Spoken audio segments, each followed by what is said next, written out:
Hello, welcome back to drama tour. Dramas ഇഷ്ടപ്പെടുന്നവരാണ് നിങ്ങളെങ്കിൽ തീർച്ചയായും ഈ ചാനൽ സബ്സ്ക്രൈബ് ചെയ്യുക. മാസ്റ്റർ ഇന്നും മറ്റൊരാളും കൂടി ഇൻഹെങ്ങിൻ്റെ എൻഗേജ്മെൻറ്റിനെ കുറിച്ച് സംസാരിക്കുന്നു.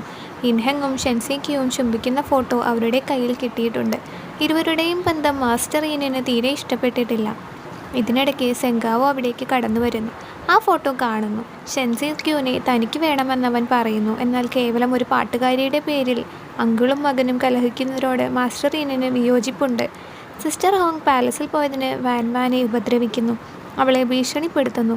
എന്നാൽ താൻ പാട്ടുപാടുന്നത് നിർത്താൻ പോകുന്നെന്ന് പറഞ്ഞതോടെ അവർ അവളുടെ വായിൽ തുണി കുത്തിക്കയറ്റുന്നു. അവളുടെ ശബ്ദം നശിപ്പിക്കാൻ മറ്റുള്ളവരോട് പറയുന്നു. ബ്രദർ ഹായും ഇൻഹെങ്ങും ഒരു ഹോട്ടലിൽ വെച്ച് വീണ്ടും കാണുന്നു. അവിടുത്തെ ജോലിക്കാരനോട് പുറത്തുനിന്നും വാതിലടയ്ക്കാൻ പറഞ്ഞ് ഒരു ഗോൾഡ് ബാർ കൊടുക്കുന്നു. അമ്മയുടെ മരണത്തെക്കുറിച്ച് അന്വേഷിക്കാൻ പറഞ്ഞത് എന്താ എന്ന് ഇൻഹെങ് ഹായിയോട് ചോദിക്കുന്നു. ഇൻഹെങ് നൽകിയ അഡ്രസ്സിൽ പോയെന്നും ഓൾഡ് മാഡത്തിൻ്റെ പഴയ സെർവൻറ്റിനെ അവിടെയൊന്നും കാണാനില്ലെന്നും ഹായ് അറിയിക്കുന്നു. ഇതിനു മുന്നേ ഇൻഹെങ് അവിടെ പോയപ്പോൾ അയാൾക്ക് നേരെ ഒരു അറ്റാക്ക് ഉണ്ടായതിനെക്കുറിച്ച് അവർ സംസാരിക്കുന്നു. ഓൾഡ് മാഡത്തിൻ്റെ മരണത്തിലും തൻ്റെ വിവാഹത്തിലും എന്തൊക്കെയോ ദുരൂഹതകൾ ഉണ്ടെന്ന് ഇൻഹെങ് പറയുന്നു. ഷെൻസിക്യുവിനെ അവന് സംശയമുണ്ട്. കല്യാണം നടന്നാൽ വീണ്ടും കാണാമെന്ന് ഹായിയോട് പറഞ്ഞ് അയാൾ അവിടെ നിന്നും ഇറങ്ങുന്നു. ഇതേ സമയം ഷെൻസിക്യുവിനെ സിസ്റ്റർ ഹോങ്ങിൻ്റെ ആളുകൾ പൂട്ടിയിടുന്നു. ആ മുറിയിൽ വെച്ച് അവൾക്ക് അനാഥാലയത്തിലെ ഓർമ്മകൾ വരുന്നു. വാതിലിൽ തട്ടി അവൾ അലമുറയിടുന്നത് കേട്ട് അവിടുത്തെ 2 പുരുഷന്മാർ ആ മുറിയിലേക്ക് വരുന്നു. തങ്ങൾക്ക് വഴങ്ങിയാൽ നിന്നെ രക്ഷപ്പെടുത്താമെന്നവർ ഷെൻസിക്യുവിനോട് പറയുന്നുണ്ടെങ്കിലും അവളത് അനുസരിക്കാത്തതിനാൽ അവളെ വീണ്ടും ഉപദ്രവിക്കുന്നു. അവളുടെ ശബ്ദം ഇല്ലാതാക്കാൻ അവർ ശ്രമിക്കുന്നു. ഇതേ സമയം ബോഡി ഗാർഡ്സുമായി ഇൻഹെങ് ലിതുവിലേക്ക് വരുന്നു. ആഗമനോദ്ദേശം ചോദിച്ചപ്പോൾ പ്രപ്പോസ് ചെയ്യാനെന്നായിരുന്നു അയാളുടെ മറുപടി. ഉപദ്രവിക്കാൻ വന്നവരോട് വാൻവാൻ താൻ യങ് മാസ്റ്റർ ഇന്നിൻ്റെ പെണ്ണാണെന്നും തന്നെ ഉപദ്രവിച്ചാൽ അയാൾ വെറുതെ ഇരിക്കില്ലെന്നും പറയുന്നുണ്ടെങ്കിലും അവരതൊന്നും കേൾക്കുന്നില്ല. തോക്കുമായി അവിടേക്ക് ഇൻഹെങ്ങും കൂട്ടരും എത്തി അവളെ ഉപദ്രവിച്ചവരെ ശിക്ഷിക്കാൻ ഉത്തരവിടുന്നു.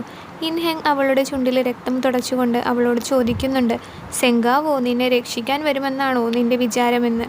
അവളെയും എടുത്തുകൊണ്ട് ഇനി ഇവൾ ലിതുവിൻ്റേതല്ലെന്ന് പറഞ്ഞുകൊണ്ട് അവിടെ നിന്നും പടിയിറങ്ങുമ്പോൾ നോട്ടുകൾ അവിടെയാകെ പറന്ന് കളിക്കുന്നു.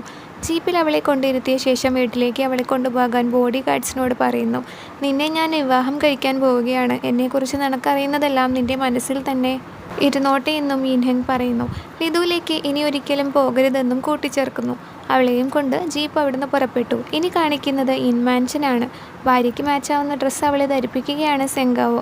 എന്നാൽ ഷിയാക്യു ആകട്ടെ ആകെ മൊത്തം മൂഡ് ഓഫാണ്. ഭർത്താവ് മറ്റൊരു വിവാഹം കഴിക്കുന്നത്, അതും ഷെൻസിക്യുവിനെ അവൾക്ക് തീരെ ഇഷ്ടപ്പെടുന്നില്ല. ഇതിനെക്കുറിച്ച് അവർ സംസാരിക്കുന്നുമുണ്ട്. അതിനിടയിലാണ് ജോലിക്കാരി മരുന്നുമായി വരുന്നത്. ഇൻഹെങ് വാൻവാനെ കൊണ്ടാക്കിയിട്ടുണ്ടെന്ന വാർത്തയുമായിട്ട്. അതോടെ ഷിയാക്യുവിൻ്റെ നെഞ്ചിടിപ്പ് കൂടി. സെങ്കാവോ അവൾക്ക് മരുന്ന് വായിലിട്ട് കൊടുത്തു. വാൻവാനെ കല്യാണം കഴിക്കരുതെന്ന് പറഞ്ഞ് അവൾ സെങ്കാവോനെ ചുംബിക്കാൻ ശ്രമിക്കുന്നു. എന്നാൽ അവളായിട്ട് ഇതുവരെയും അവനെ ചുംബിച്ചിട്ടില്ല. മറ്റൊരു കാര്യം നേടാനായി തന്നെ ഇവൾ ചുംബിക്കാൻ നോക്കുകയാണല്ലോ എന്ന് സെങ്കാവോ ചിന്തിക്കുന്ന സീനിൽ ഈ എപ്പിസോഡ് അവസാനിക്കുന്നു. ഇനി എന്താണ് സംഭവിക്കുന്നതെന്നറിയണ്ടേ? അതറിയാൻ അടുത്ത വീഡിയോ വരെ കാത്തിരിക്കുക. ഇത്തരം വീഡിയോസ് ഇഷ്ടപ്പെടുന്നവരാണ് നിങ്ങളെങ്കിൽ തീർച്ചയായും ഈ ചാനൽ സബ്സ്ക്രൈബ് ചെയ്യുക. ഡ്രാമ സജഷൻസ് ഉണ്ടെങ്കിൽ കമൻറ്റ് ബോക്സിൽ പറഞ്ഞോളൂ.